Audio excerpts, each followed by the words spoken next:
হরে Krishna everyone. আমি আছি আমার বাপের বাড়িতে এখন। তো ছোটবেলার বহু স্মৃতি জড়ানো এই মাটির বাড়ি, কিন্তু আজ আপনাদের দেখাবো আমার বাবার নতুন বাড়ি আর একটা বিউটিফুল ভিউ পয়েন্ট।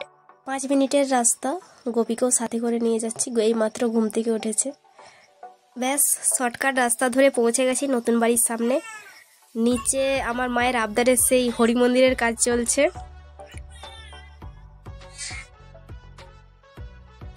তারপর উপরে উঠে গেলাম।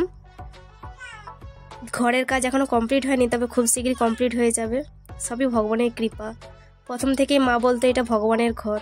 কয়েকদিন আগে একটা ভিডিও শেয়ার করেছিলাম যেখানে দেখিয়েছিলাম আমার মা মাটির ঘরে যে কলঙ্কা হয় না, তো ওখানে ভগবানকে রেখে সেবা করে। আর যবে থেকে নতুন বাড়ি বানানোর পরিকল্পনা শুরু হয়, আমার মাও স্বপ্ন দেখতে শুরু করে দেয় ভগবানের বাড়ি হবে, সিংহাসন থাকবে যেখানে ভগবানের সেবা হবে। তো ভগবানকে ভালোবাসলে, ভগবানের জন্য কিছু করতে চাইলে ভগবান তাকে হেল্প করে। বিশ্বব্রহ্মাণ্ডের মালিক শ্রীকৃষ্ণের প্রসন্নতা বিধানের চিন্তা করলে স্বয়ং শ্রীকৃষ্ণ ভগবান আপনার প্রতিও প্রসন্ন হয়ে যাবেন। তারপর ব্যাক ব্যালকনিতে এসে গেছি।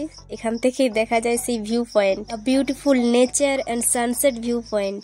এটা বাড়ির ব্যাক ব্যালকনি থেকে উপভোগ করা যায়, যেটা আমার দাদাকে আমি ভিডিও কল করে দেখাচ্ছি। তো এটা তো আমার দারুণ লেগেছে।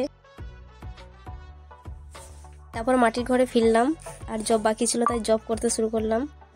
আর ভক্তি শাস্ত্রীর কিছু লেখা বাকি ছিল, একটু লেখালেখি করে তারপর বাড়িতে বানানো হয়েছিল ফুচকা,